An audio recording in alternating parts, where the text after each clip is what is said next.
বর্তমান সময়টা অত্যন্ত কঠিন।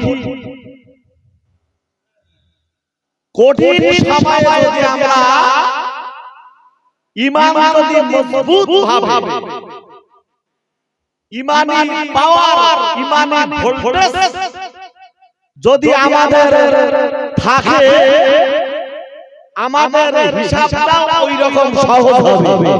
একবার জোরে বলুন সুবহানাল্লাহ। যেহেতু আমরা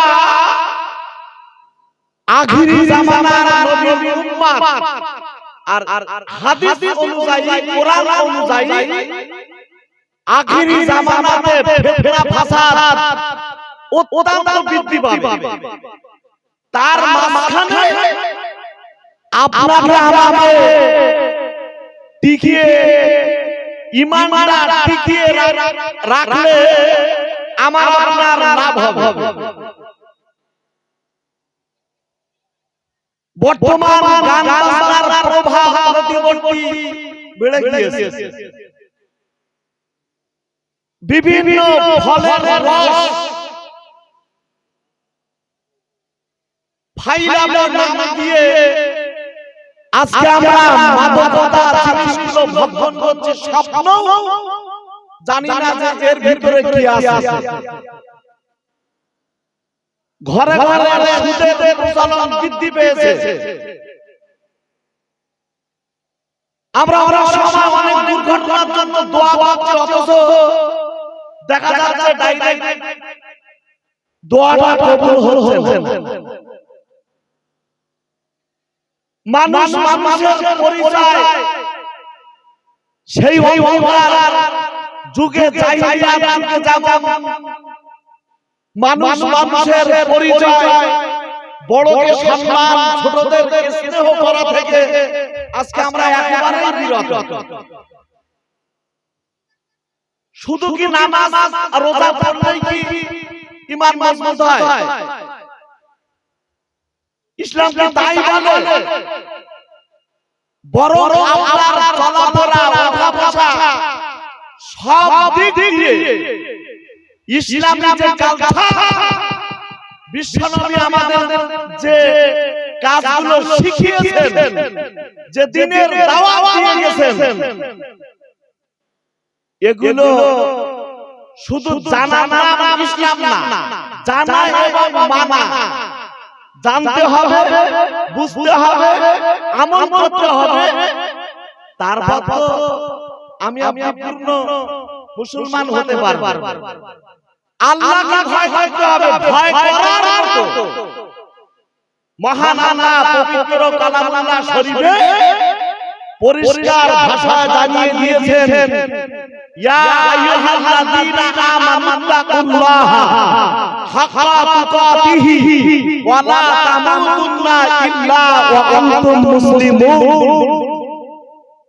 হে ঈমানদার, আল্লাহ পাক বেঈমান কাফেরদের সম্বোধন করে বলেন, আল্লাহ ঈমানদার যারা ঈমান এনেছে, যারা কলেমাওয়ালা, আল্লাহ তাদেরকে বলেছে, হে ঈমানদারেরা,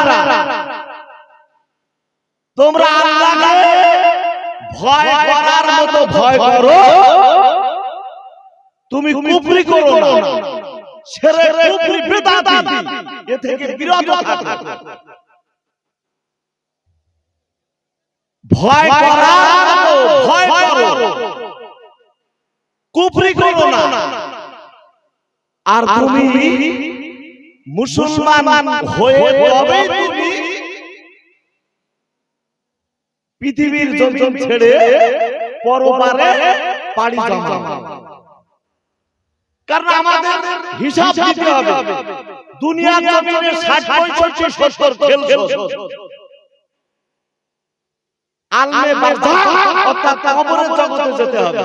সেখানে জিজ্ঞাসা হবে, মান রাব্বুকা, মান দীনুকা, মান নাবিয়ুকা। প্রশ্নের জবাব তারাই তো দিতে পারবে যাদের ঈমান আছে। এখানে ঈমান ছাড়া ভাই প্রশ্নের জবাব দেওয়া যাবে না। মহান আল্লাহ পবিত্র কালামুল্লাহ শরীফের ভিতরে পরিষ্কার ভাষায় জানিয়ে দিয়েছে ওয়ামা খালাকুল জিন্না ওয়াল ইনসা ইল্লা লিয়াবুদুন। মহান আল্লাহ বাবা আমাদের খেলতামাশার জন্য সৃষ্টি করেন নাই, মহান আল্লাহ বাবা আমাদের পৃথিবীর জমিনে পাঠিয়েছেন শুধুমাত্র ইবাদত করবার জন্য। ইবাদত করবার জন্যই আল্লাহ আমাদের পাঠিয়েছেন। এখন ইবাদত যদি না করে যাই কবরে তো বাস পড়বে, কত মার যে খেতে হবে তার জন্য দুনিয়ার শাস্তি ক্ষণস্থায়ী শাস্তি, আখিরাতের যে শাস্তি ভয়ানক শাস্তি, অনন্তকাল ধরে শাস্তি। লা ইয়ামুতু ফিহা ওয়া লা ইয়াহইয়া, সেখানে শাস্তি হবে বটে কিন্তু মরণ হবে। অনেক সময় আমরা বলি ভাই এই মানুষটা এত আজাবে আছে, এই মানুষটা যদি মৃত্যু হতো আমার মনে হয় ভালো হতো। ঠিক এরকম বলি না, কিন্তু সবচেয়ে বড় কথা হচ্ছে আযাব হবে তো মরণ হবে। কত কঠিন সমস্যা সেখানে। এই ক্ষণস্থায়ী সময়ে যদি কুফরি করি, শিরক করি, বেদাত করি, মুশরিক যদি হয়ে যায়, কাফের যদি হয়ে যায়, তাহলে ভাই অনন্তকালের এই যে শাস্তি, এই শাস্তি ভোগ করার মতো কোন মানুষ পৃথিবীতে নেই। দোজখের সবচেয়ে নিম্নতম শাস্তিটা হলো দুটো আগুনের জুতা, দুটো আগুনের খড়ম পরিধান করানো হবে।